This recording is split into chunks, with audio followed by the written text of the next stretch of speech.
बोल दे वृंदावन बिहारी लाल की जय। छप्पन भोग पाएंगे। शाम का समय हुआ, सैकड़ों हजारों ब्राह्मण आकर के नंद भवन के बाहर खड़े हो गए।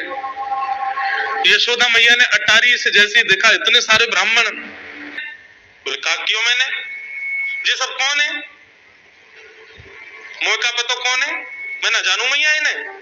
बोले जे सब रे ब्राह्मण है हमारे गोकुल के, और सब यूं कह रहे हैं तेने इनके घर जाके इनको सबन को निमंत्रण दियो, क्योंकि हमारे यहाँ यज्ञ भयो, आकर के आप सबन को भोजन पानो है।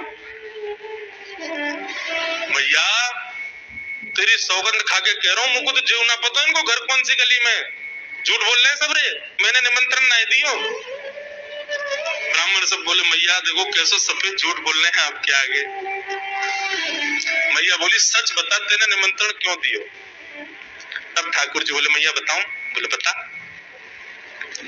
बोले हम खेल खेल को यज्ञ कर रहे, वाह यज्ञ में सामग्री नहीं, वाह यज्ञ में मंत्र बोलने वाले भी नहीं, वाह यज्ञ में कोई ब्राह्मण भी ना हो, हम आपस में ही सब यज्ञ कर रहे। भाई यज्ञ के बाद ये मधुमंगल बोलो ब्राह्मण भोजन होना चाहिए, तो हमने इन ब्राह्मणों को न्योता दे दियो। मैया बोली अब ये ब्राह्मण आगे कहाँ पवाऊं। बोले मैया देख सीधी बात है, या में ज्यादा चिंता करने की कोई बात ही ना है।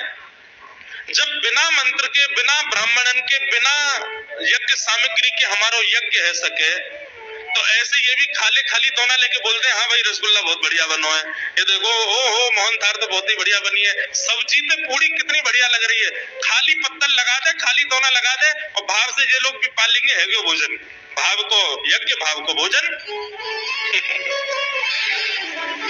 ब्राह्मणों को बंधुओं गुस्सा, ठाकुर जी की लीला पे किसी को क्रोध नहीं आता, सब हंस जाते। फिर यशोदा मैया आधी रात में रसोई बनाती है, सब ब्राह्मणों को पवाती है, और इतना बनाती है कि उनके घर भिजवाती है। मैया बोले लाला इतना काम करावे। बोले मैया तू बैठी बैठी ने मोटी है गई है, हमारे मुंह को लगे तो पूरे दिन लगी रहकर रसोई में कचू कचू बनाती रहकर। ऐसे ठाकुर जी की मधुर लीला। बंधुओं भगवान ने चोरी क्यों की, अभी तक चोरी शुरू नहीं हुई ठाकुर जी की।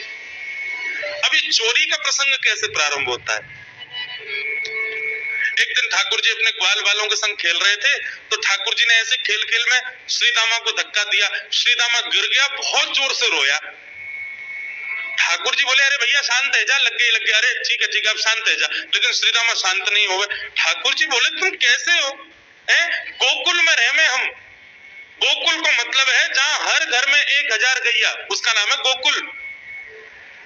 इतनी गैयान को दूध घी दही सब हमारे घर में होवे, अरे खा पी के बढ़िया अपनी शरीर को बनाओ, खेल खेल में लगती रहे, इतना रोवे को क्या मतलब है।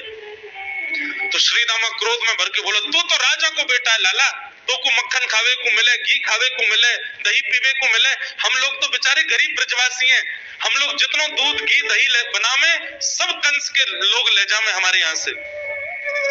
कंस ने ब्रजवासियों के ऊपर कर लगा रखो है, टैक्स लगा रखो है, कहा कि प्रत्येक ब्रजवासी को इतनो मटका भर के घी दूध दही सब मथुरा भेजना पड़े, हम लोग घर में ना रख सके, क्योंकि कंस के सिपाही जब आके हमारे घर की तलाशी करें, यदि इतने मटका हमारे घर को प्रसारित हैं, वहां से ज्यादा यदि हमारे घर में मिल गए तो मृत्यु दंड होगा हमारो। समझ रहे हैं बात। कंस ने पूरे ब्रजवासियों को कह रखा है कि हर घर में 4 मटकी से ज्यादा नहीं होनी चाहिए, उससे अधिक आने वाला दूध घी दही ये सब मथुरा भेजना है। और यहाँ हर ब्रजवासी के यहाँ 1000 गैया, और 1000 गैयाओं का जितना दूध घी दही होता है उसमें से 4 मटकी केवल घर में रहती हैं, बाकी सब मथुरा भेजना पड़ता है। या हमारे लाला हम लोगन को खावे पीवे को ना मिले, तू तो राजा को बेटा है, तेरे नंद बाबा तो गोकुल के राजा हैं, या हमारे तो को तो खूब छूट है, हम लोगन को छूट ना है। ठाकुर जी बोले ये बात है। हाँ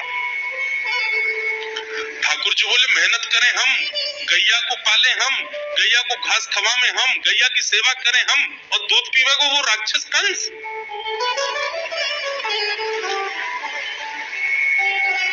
अभी तो मैं छोटा हूं, मेरी बात कोई मानेगा नहीं, लेकिन प्रलय तो अब से लानी पड़ेगी। और कैसे लाएंगे, बोले राजी राजी यदि मक्खन दूध दही नहीं मिल लो तो चोरी करके खाओ। हमारो ही मक्खन है, हमारो ही दूध है, हमारो ही दही है, लेकिन अभी हम बालक हैं, हम ज्यादा कुछ बोलेंगे हमारी कोई बात मानेगो ना। लेकिन ये सद वस्तु को पात्र के हाथ में नहीं जानी चाहिए। राजी राजी नहीं मिलता तो चोरी करके खाओ। जब कर देवे को नंबर आवेगो तो सब पूछेंगे भाई कहाँ गए मक्खन दूध दही? बोले घर में तो है ना। बोले तो कहाँ गए? बोले चोर चोरी कर ले गए। और यही भाव से हम ब्रजवासियों को खावे पीवे को मिला करेगो। मधुमंगल श्रीराम बोले लाला तो जो कहेगो सो करेंगे लेकिन चोरी नहीं करेंगे।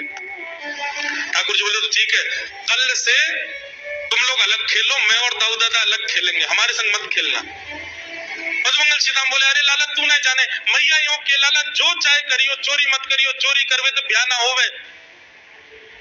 ठाकुर जी बोले ब्याह की पड़ रही है तो है ब्याह ना होवे। ऐसो पत्र पूछ रहा सो है गयो, पत्रो दुबरो सो तू सीख जैसो है गयो, तो कौन ब्याह करेगा ऐसे? अरे ब्याह करना तो ने खाया ने पी ने बढ़िया गाल तेरे बढ़िया होंगे, शरीर ने बढ़िया होगा तभी तो ब्याह होएगा।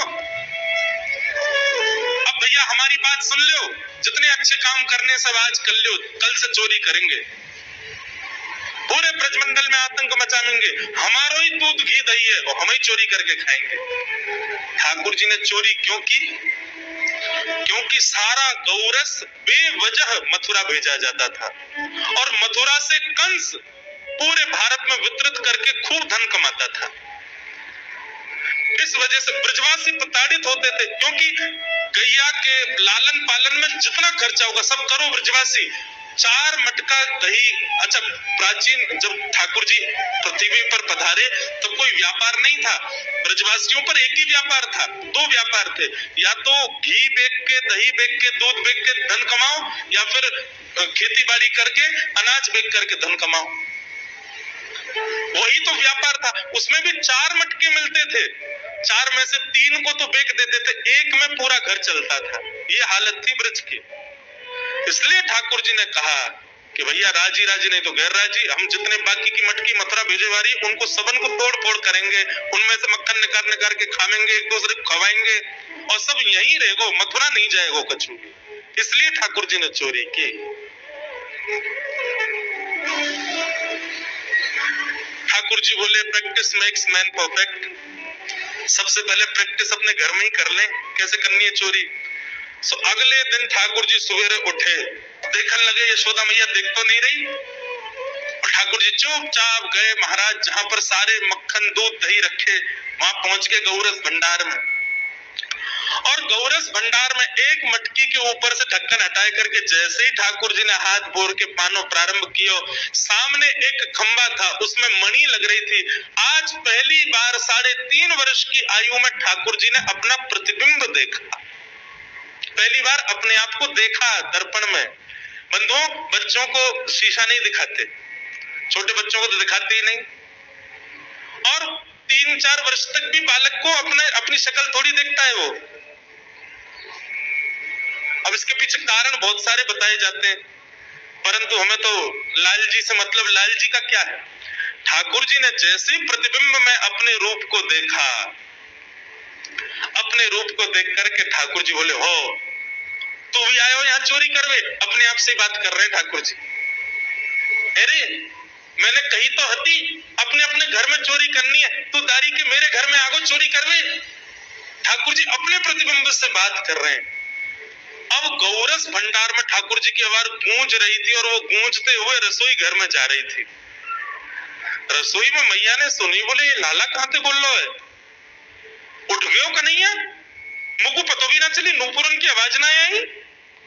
मैया दौड़ करके गई तो देखा ढूंढते ढूंढते गौरस भंडार में ठाकुर जी अपने प्रतिबिंब से बात कर रहे हैं। कितनी सुंदर झांकी है ठाकुर जी की। ठाकुर जी मक्खन पा रहे हैं। बोले अच्छा अब आ तो गए यहाँ पे, लेकिन सुन चुपचाप चोरी करके भाग जाइयो, मेरी मैया बहुत मारेगी तो को, बाकू यदि पता चल गई तो चोरी कर रहा है तो को उखल ते बांध देगी, मेरी मैया बहुत मारेगी, चुपचाप चोरी कर और निकल ले यहाँ से। ठाकुर जी चोरी की बात कर रहे थे, यशोदा मैया ने पीछे से सुनी, लाला ओ कन्हैया। ठाकुर जी घबरा गए, मैया कैसे आ गई? हाँ मैया कौन सी बात कर रहे हो तू? अरे मैया देख हमारे घर में चोर घुस आयो है। अपने प्रतिबिंब को दिखा करके ठाकुर जी कह रहे देख मैया हमारे घर में चोर घुस आयो, जे चोरी कर रहा हूं हमारे यहाँ के मक्खन की, तो मैया को पकड़ में आयो हूं। नन्हे से गोपाल जी, बहुत मधुर लीला। मैया हंस भी रही है और क्रोध भी कर रही। बोले अच्छा जो चोरी कर रहा हो? बोले हाँ। चल याकू तो मैं पकड़ लूंगी, लेकिन जे बता तेरे हाथ में मक्खन कैसे लगो? तू तो याकू पकड़ भी आयो ना। अब मैया याकी मैं कहा बताऊं, तेने मेरे हाथ में पद्म राग के ऐसे ऐसे बढ़िया कंगन पहना रखे हैं, कड़ोला पहना रखे हैं सोने के। जब मैं धूप में निकलूं ना तो धूप की किरण से मुंह को बहुत जलन है जाए हाथ में। तो कल मेरे सखा मधुमंगल ने मुझसे कही, बोले लाला जे जलन तेरी दूर रह जाएगी, तू मक्खन में हाथ बोर लियो अपनो, सो तेरी जलन दूर रह जाएगी। या हमारे मैया जलन हटावे के काजे मैंने हाथ बोरो है। मैया बोली अच्छा चल लाला यहाँ तो तेरे जलन है रही, और यहाँ पे यहाँ मक्खन कैसे लगो? ठाकुर जी बोले मैया मैं अपनी जलन दूर कर रहा हूं। इतने में जन कहां तक मक्खी आके मेरे मुंह पे बैठ गई। बाकू उड़ावे के काजे मैंने जैसे मुंह पे हाथ किया सो मक्खन मेरे मुंह पे लग गो। मैया मैया बोली लाला तू चोरी भी करन लगो और झूठ भी बोलन लगो मुंह से। मैया ने गोदी में बैठा लिए लाला। बोल लाला तू चोरी नहीं करेगो, तू मेरी सौगंध खा, तू आज के बाद चोरी नहीं करेगो। ठाकुर इतनी मधुर लीला है ठाकुर जी की। नंद भवन से सुबह सुबह निकल जाते हैं और राह चलता कोई भी हो अपरिचित, यदि वो साधु है, यदि वो कोई वैष्णव है, यदि वो कोई भजनानंदी है, तो ठाकुर जी उसके पास चले जाते हैं और पास जाके पता क्या बोलते हैं? अरे तुम यहां डोल रहे हो? बोलो भैया कौन हो तुम? अरे जी सब बाद में पूछियो, हम तो यूं कह रहे तुम यहाँ घूम रहे हो, नंद बाबा तुम्हारी माँ बात देख रहे हैं, नंद बाबा तुम्हारा इंतजार कर रहे हैं। किसी से भी? बोले काय को कर रहे हैं भैया इंतजार? अरे आपके काजे यशोदा मैया ने 56 भोग बनाए हैं और यशोदा मैया तो थाली सजा के बैठी है। आप घर जाओगे तब आपको प्रेम से प्रसाद पवाएंगे, फिर दक्षिणाओं देंगे। अरे जल्दी करो, देरी मत करो, जल्दी नंद भवन पहुंच जाओ। रोज 150 से 200 अपरिचित वैष्णव संत साधु नंद भवन आते हैं और सब आकर के कहते हैं यशोदा मैया आप हमारी प्रतीक्षा कर रही थी, लाओ प्रसाद पवाओ। यशोदा मैया बोली मैं कौन ने कही आपसे? बोले आपको लाला बोल रहा हूँ। यशोदा मैया तो ये कह रही। यशोदा मैया जैसे तैसे पवा देती, दक्षिणा देती, रात में लाला से कहती चौरे लाला तू सबंते यूं क्यों कहते मैं प्रतीक्षा कर रही? मैया एक तो मैं अपने घर में सब तीर्थन को भेजता हूँ, ये संत महात्मा चलते फिरते तीर्थ है मैया, इनको जितना ऐसा कि अपने घर बुलाना चाहिए, इनको प्रसाद पवाना चाहिए। या हमारे गोकुल में आवे वाले सब संतन को खोज खोज के मैं तो तेरे पास भेजूं ताकि तू ने रसोई घर में लगेगी, भोजन प्रसादी बनावेगी और बढ़िया संतन को पवावेगी, तो तेरे घर में सबरे तीर्थ आ जाएंगे मैया। ऐसा प्रेम। एक दिन ठाकुर जी के अब मित्र बन गए। कौन है मित्र? मधुमंगल, श्री दामा, तन सुखा, मन सुखा, धन सुखा, सुबल, ये ठाकुर जी के मित्र हैं। एक दिन ठाकुर जी अपने सब मित्रन के संग बैठे और मित्रों के संग बैठे हुए ठाकुर जी बोले भैया कल से हम लोग सब यज्ञ करेंगे। मधुमंगल, श्री दामा बोले क्यों लाला यज्ञ क्यों करेंगे? अरे नंद बाबा रोज अग्निहोत्र करें। मैंने उनसे पूछी अग्निहोत्र करवे ते कहा हुए, तो नंद बाबा बोले अग्निहोत्र करवे ते मन चाहिए वस्तु प्राप्त हो जाए, अग्निदेव प्रदान करें। ठाकुर जी के सब सखा बोले लाला तू काहे को करेगो अग्निहोत्र? बोले अग्निहोत्र करेंगे, अग्निदेव को प्रसन्न करके कहेंगे हमारी सुंदर सी बहू आ जाए, बस हमारा ब्याह हो जाए। अग्निदेव की प्रतीक्षा करें, अग्निदेव को प्रतिष्ठान करेंगे। सब श्रीदामा मधुमंगल 3.5 वर्ष के ठाकुर जी, सोचो 3.5 वर्ष के ठाकुर जी, सखा कितने बड़े बड़े होंगे। नेक्स्ट से सबरे सखा बैठ गए, सूखे पत्ता इकट्ठे करके अग्नि प्रज्वलित कर ली, सूखे पत्तन को चूरा बना के आपस में बांट लियो। ठाकुर जी आचार्य बन के बैठ गए और बोले सुनो मैं मंत्र बोलूंगा और जैसी कहूं स्वाहा सबरे डालियों, और नेक भी यदि तुमने चूक करी ना, नेक भी मैंने स्वाहा बोली और तुमने नहीं डालो तो फिर मोते मत कहियो, यदि तुम्हारी पत्नी पानी आ जाए, एक हाथ लूली आ जाए, लंगड़ी आ जाए, तो समय पे सुहा करना पड़ेगा। सब ग्वाल बाल बोले जो कहेगो लाला सो करेंगे, तू करवा।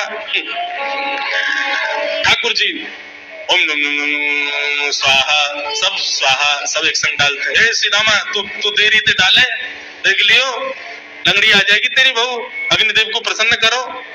इस प्रकार ठाकुर जी सब ग्वाल बालों के संग खेलते हैं।